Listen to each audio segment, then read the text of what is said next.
Creative Living, utilizing today's technology with the best of the past to bring you innovative ideas and up-to-date information for creative lifestyles in today's active world. With your host, Sheryl Borden. Thanks for joining me today for Creative Living. We're going to learn to stencil designs on cookies and talk about ways to inspire your home with pattern, color, and texture. One of my guests is Julia Usher, and she's a pastry chef, an author, and a food stylist. And Julia's going to demonstrate how to stencil on cookies, which is not a difficult technique. In fact, she says if you can stencil paint on a wall, then you can stencil icing on a cookie.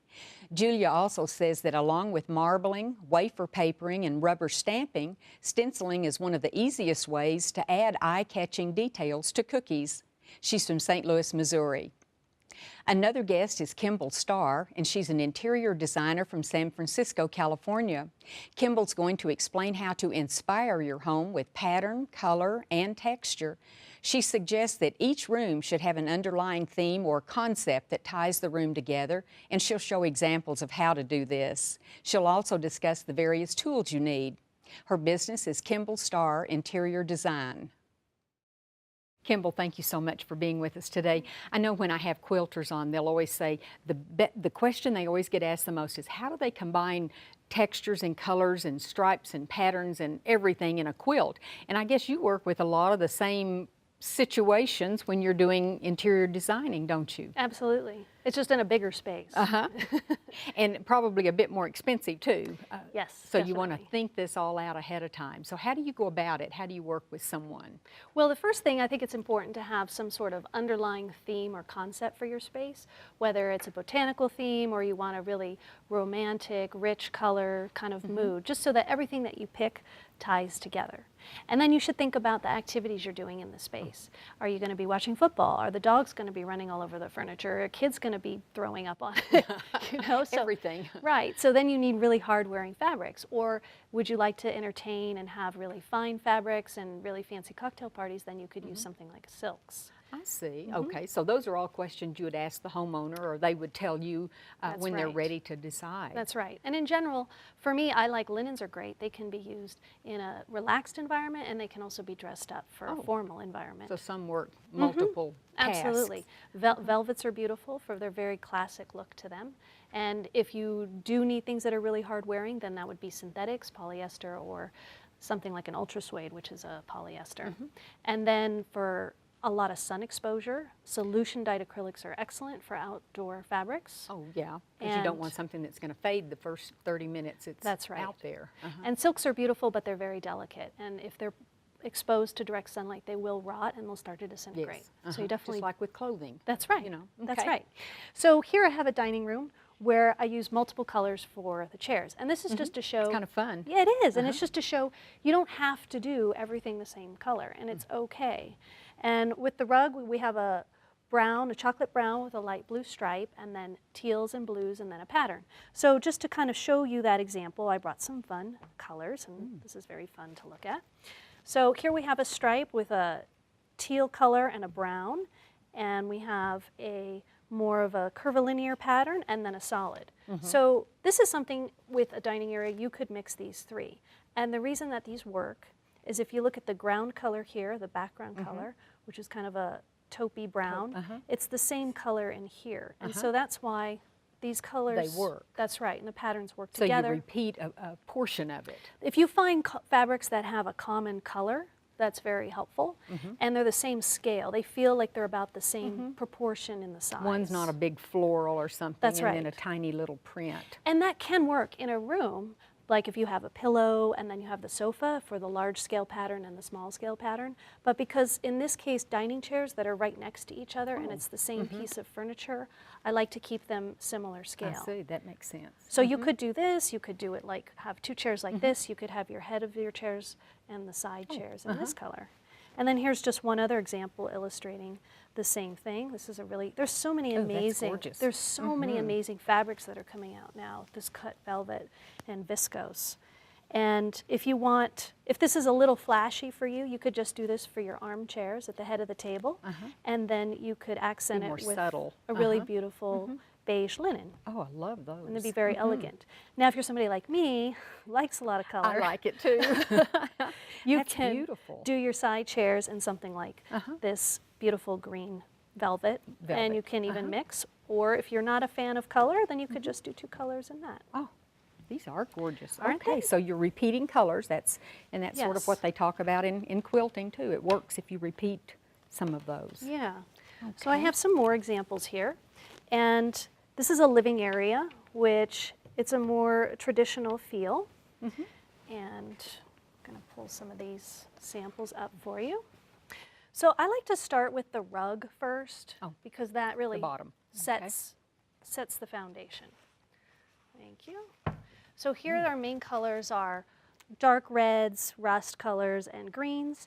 And the underlying concept or theme for this space was a botanical feel. Oh, okay. So the homeowner really likes leaves and flowers and that outdoor nature feel. And he has And skylights. it brings it inside. That's right. I like and you that. also want to think about the actual light. So in this space, there's a lot of natural of light. light. So you don't want to really do heavy, dark colors because it feels counterintuitive to the natural architecture of the space. Oh, okay. So we like to keep things light, but still add a little punch of color here and there. So we have next to that, here's some close-up shots. So here's the dining area to the right, and I'm going to show you a little more close-up of that so you can see. So we have our That's the chair beautiful cushion. dining chair fabric. And now there's no draperies in this particular situation because the homeowner really loved the view and didn't want to cover anything. But if you wanted to do something, you could use something like a really thin linen sheer that has a really subtle, And it's got that botanical look. botanical It's print. got the leaves. That's so you're right. carrying that out. and when the sun shines through this, it's really going to wash it out. So it's going to be a very subtle, floaty color. And the wall color that's there on the window Oh, how is gorgeous. this color right there. So you could do that. Or if you're not really a sheer person, you could use something like a woven grass shade. Notice the nice texture it gives. Again, it really adds a beautiful, natural, outdoorsy feel. And sometimes it's nice to use this, I would think, and so that something doesn't become so feminine. If there's a Yes. couple living there, you want to bring in some elements so that he That's sort of right. feels like That's he's supposed to right. be there. You're not going to make it all pink. Right. So then we have our table that I put with a burlap covering because it's mahogany, and I felt with all that dark mahogany that the chairs and the dining table, it was a little too heavy for the Lightened it space. up. Right, because we talked about how it's a lighter space. And then moving over to our sofa. Is that a leather or suede Yeah, or so the something? sofa is actually wrapped in leather. And then there's a Oh, it's got the green. I just now see the cushions. yeah, and then the actual cushions here, it's done in a linen velvet. And a linen velvet is a really durable fabric. It's going to Wears really, well. Yes, and Oh, it still that's has a really elegant feel to it. All these colors are just looking wonderful Oh, together. great. So Oh, well, see why green's you my favorite started- color. Well, I kind of like it too. So you're starting with the floor and you're building up from there. That's right. So we have this color, and then the color behind on the wall there is here. So we have this soft green with a cream color, and then we have the sofa with the leather. Then we have our drapery with our dining chair fabric, the burlap, and then now all that's left is to add some fun accents. Oh. And we also have our swivel chair here, which is Oh, there it right is. here. This kind of tan color. And I like to bring in, again, we have kind of more light, airy feel with botanicals.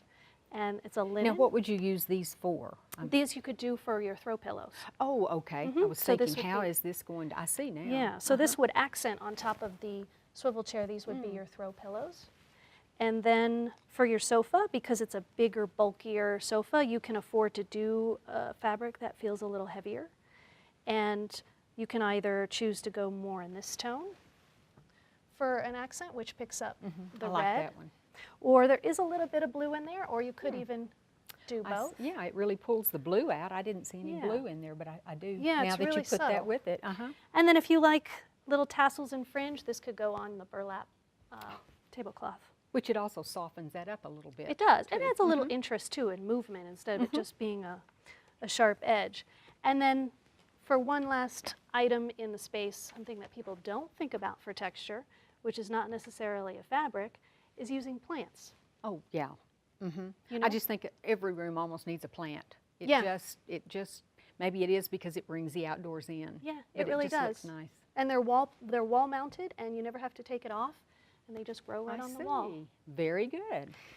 So then we have, so that's our living area.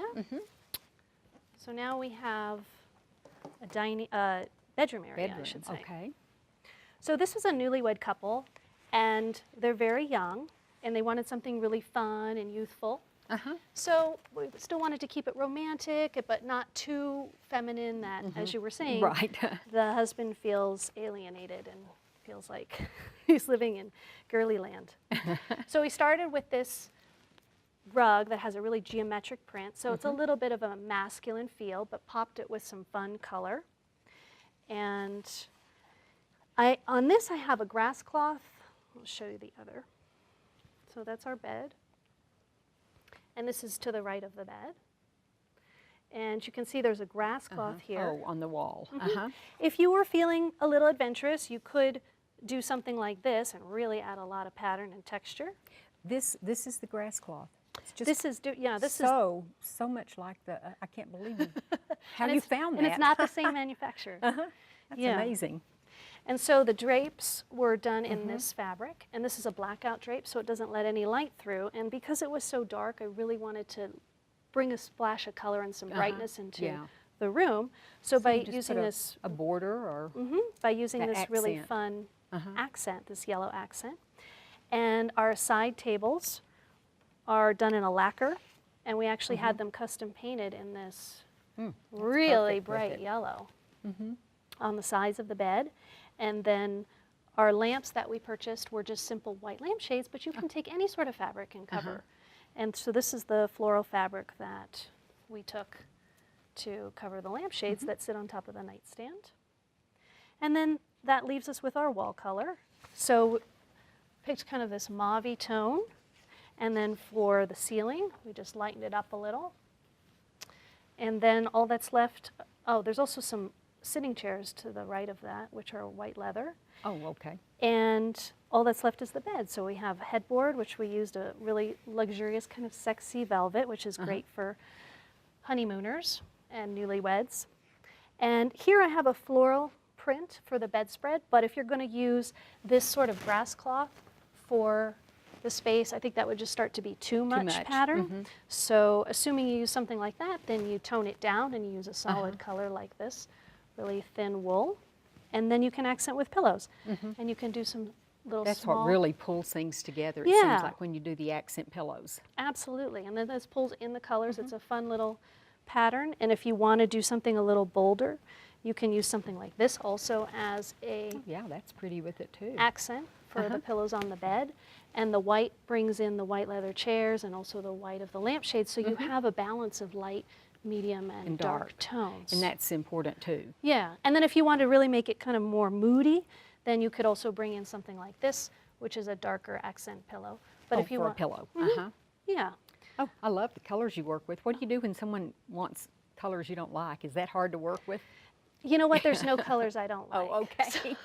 Well, it's So a good that never thing. happens. Well, you do a wonderful job. I've enjoyed Thank seeing you. what all you pulled and put together. Thank you so much. Thank you so much, Sheryl. It was fun.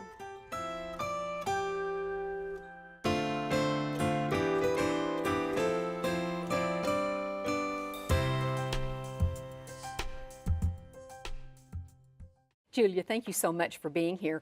I love to do scrapbooking, and I've really learned to incorporate stencils and stamping and things in scrapbooking, but I noticed in reading your book, you have a whole section on stenciling cookies. Yes, you can stencil cookies too, not just paper or walls or so. That's And it's a amazing. great technique because it's very easy, quick, and it doesn't require a lot of decorating ability. You're working with a stencil that's stencil. already prepared for you. That sounds And exciting. spreading icing over it, basically. And you're going to show us how to do that, but Yes, let's yes. take a look at some of the beautiful creations you made that are examples of stenciling. These cookies are all stenciled.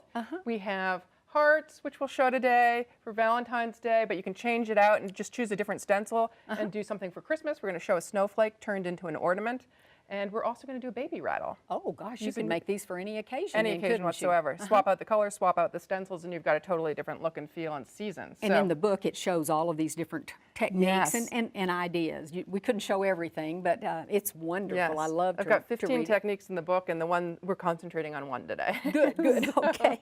Well, let's start with icing. Okay, That's yes, the yes. most important part. I work with royal icing as opposed to confectioner's icing, which is the other common icing for decorating cookies. Both dry up crisp and hard, which is great against a cookie, because if you were to use buttercream, for instance, on it, which is more intended for cakes, the cookie would get soft and yicky over time if it sits out at room temperature. So confectioner's icing is put together with powdered sugar and milk or water or some juice.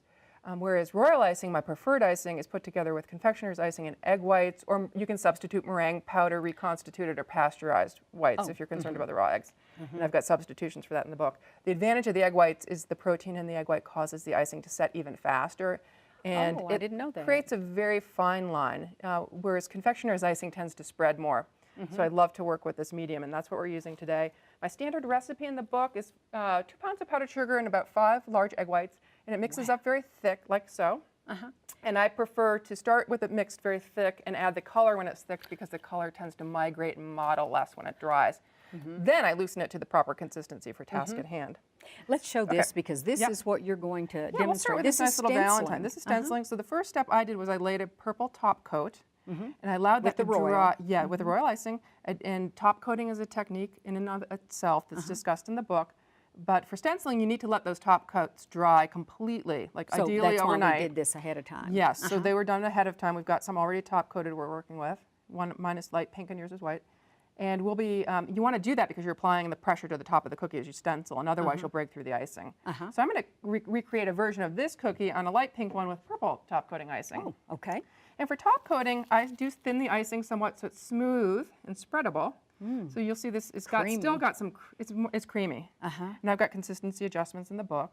But for 1 cup of royal icing, I generally add maybe 3/4 to a teaspoon of water to get it a little more fluid. If it's too thick like that, it will just leave a lot of track marks and it won't look smooth. And if And it's you too mentioned loose, coloring it too changes the consistency, and you're very Right. exact about how Right, many right. drops of well, I am liquid when I'm gel. trying to match a color more than anything. And that was important when I had my wedding cake business, because brides would often come in and want you to match a swatch of something. So I'd mix icing up in large quantity and literally measure the drops to get an exact color so I could replicate it if I ran see. out. Yeah. But you have more control with these squeeze top lids, because otherwise you're digging the coloring out of a lidded container, and that gets kind of messy. And these are available at craft Yeah, let's stores talk or about at cake stencils. I decorating forgot stores? about that. They used to be a thing of home decor stores, but now you can get them online anywhere. And stencils come sized to fit certain cookie shapes, cake tops, you name it. Yeah. A couple things on stencil choice. I like to choose one that actually leaves some room to spare on the cookie. I don't know if the camera can see that. Doesn't fill it completely up. Yeah, because if it overflows the edge like this one would, it comes very close to the edge of the icing. When you spread it, you're likely to get some overflow off the edge, and it's not going to be so can see, neat. yeah. So you have a little more control with this. The other thing is, I do think there's such a thing as a beginner versus an advanced stencil. And a beginner, so I'd start with a beginner one. Sure. And they tend to be ones like this, where there's more spacing between the openings, and the openings are relatively big, at least of 1/8 of an inch. Oh, I see. That way you have more latitude with your icing. It doesn't have to be exactly the right consistency. Whereas a stencil like this, where the openings are pretty tight and very fine, especially through here, if the icing isn't just so, if it's at all too loose, it'll spread under the stencil and be kind of blurry. Mess So we're going everything to try to up. do an easy stencil today. Okay. So the first step, and you can follow along, is to center it where you want it. And if there's handling room on the stencil, you hold it in place. The key thing with this technique is just hold it steady. Yeah. And, but if not, I often use my trussing needle again, which I use for the marbling technique, to just hold the stencil in place. And then I use a small offset spatula to spread the icing. This is offset because the handle's offset to the blade at an angle.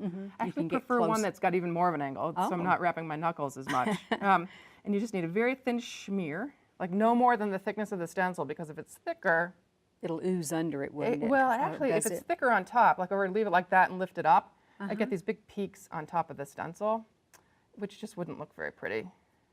So I'm going to spread it to the thickness of the stencil eventually. I'm going to get it all on there, and then I'm going to try to go over it with one swipe Wow. so as not to leave track I marks in see the middle why of the you're pattern. talking about holding that stencil Yeah, it has to be pretty exact. steady.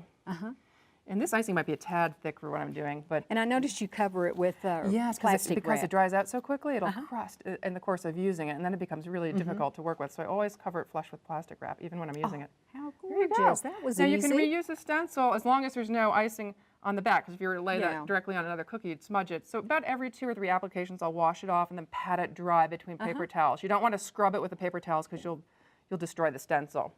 So that's the That was part. easy. That's easy. I'm going to next show you Snowflake. how to do the snowflake. Same And that concept. you got 2 together. I've got 2 together. So I stenciled either side, let them dry completely, and I embellished with some beads and things. And then I glued with the thick royal icing a ribbon in between them. And this becomes an ornament. And it becomes an ornament. And this is the same basic technique. Here I've got a snowflake cookie that, again, solidly dried. And I've got this stencil that just happens to fit it perfectly because it's a 6-pointed, and a lot of The room to points, spare again. And I don't have a really Christmas appropriate color, but maybe we'll use pink. Okay. And again, this is the same sort of consistency of icing. And You learn, the more you do, you learn yeah, that feel. I think I'm starting with too much. You really start with less. And I'll anchor it first. You'll see I put a few Yeah, and blobs down. That kind of keeps the stencil secure before I do one big long swipe. If I were to Sure. go in there overzealously at first and do the big long swipe, I'd probably move the stencil. yeah. I noticed I missed a like few when you areas. stencil on a wall or paper, you can put removable tape or something, but you don't Right. have that option when you're doing these. Okay. And so I think that's going to be good. Voila. And I lift it up. I get an edge here.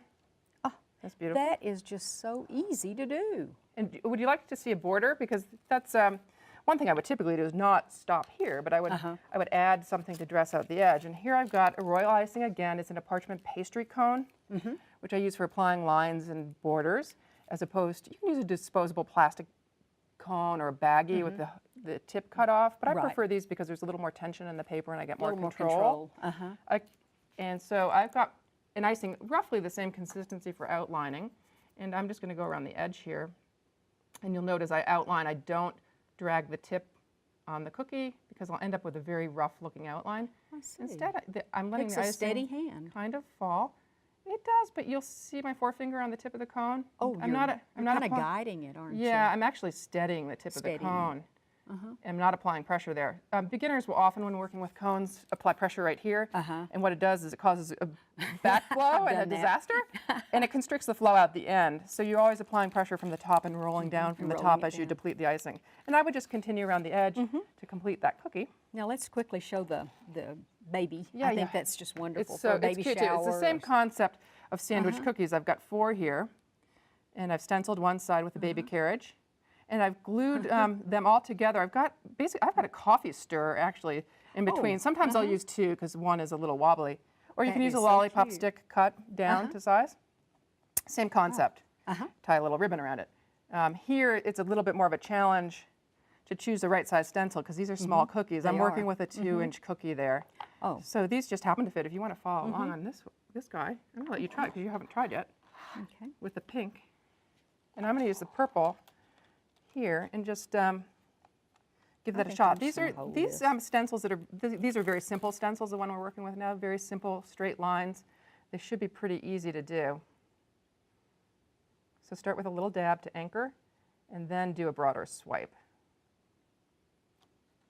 I think I may have. Then lick my finger. I think 'cause I may got have some on it. messed mine up. I went over it a bunch of times here. Oh, Did it work? Oh, good. perfect. Yours is my perfect. gosh. I don't know my if mine's first going to be quite as creation. perfect. Oh, mine's not bad either. No, So it's there not you bad go. either. So very You're a good easy. And teacher. again, I could use this one over again because the backside's not messy. Right. If you're doing a large quantity of these cookies for a bridal shower or baby shower, I would suggest getting more than one stencil of the same shape. so you're not constantly washing them and That cleaning makes them. sense. Well, thank you so much. This You're looked a welcome. lot harder than it actually turned out. They're beautiful. Oh, thank you so much. I hope you enjoyed the show today. Next time on Creative Living, we'll learn how to sneak more whole grains into our recipes, talk about updating window treatments with color blocking, and we'll learn to convert old picture frames into jewelry storage units. One of my next guests is going to show how simple it is to sneak more whole grains into your favorite recipes. Another guest is an interior designer, and she's going to show how to update window treatments using a current trend, color blocking. She'll talk about fabric selection, hanging panels, and cost involved. We'll also learn how to give picture frames new life by converting them into storage cases for jewelry. All of these topics will be featured on the next Creative Living show. If you ever have comments or suggestions or ideas for shows, you can email me at cheryl.borden@enmu.edu. I'd also like to ask you to become a fan of Creative Living on Facebook. Just go to facebook.com and in the search window type in Creative Living with Sheryl Borden. Thanks so much, and I hope you'll plan to join me next time for Creative Living. We are very pleased to offer a new booklet that accompanies this series of Creative Living. This booklet is titled the 6600 Series, and it features a wonderful collection of ideas and information, and it's available free of charge on our website. Posted as a PDF file, you can simply download the entire booklet, or just the segments you're most interested in. As with all of the Creative Living booklets, you'll find information on foods and nutrition, clothing and fashion, health and beauty, home decorating, and much more. For your copy of this booklet, go to our website at KENW.org and then click on Creative Living. Scroll down to the booklet section and you can click on this booklet or any of the other booklets we have available online. Once again, just go to KENW.org, click on Creative Living, and download the booklet titled the 6600 Series. We also want to encourage you to sign up for our free e-newsletter. Just click on the Sign Up Now button and input your email address. That's all there is to it. You'll enjoy reading an up-to-date newsletter filled with interesting topics and information. Thank you.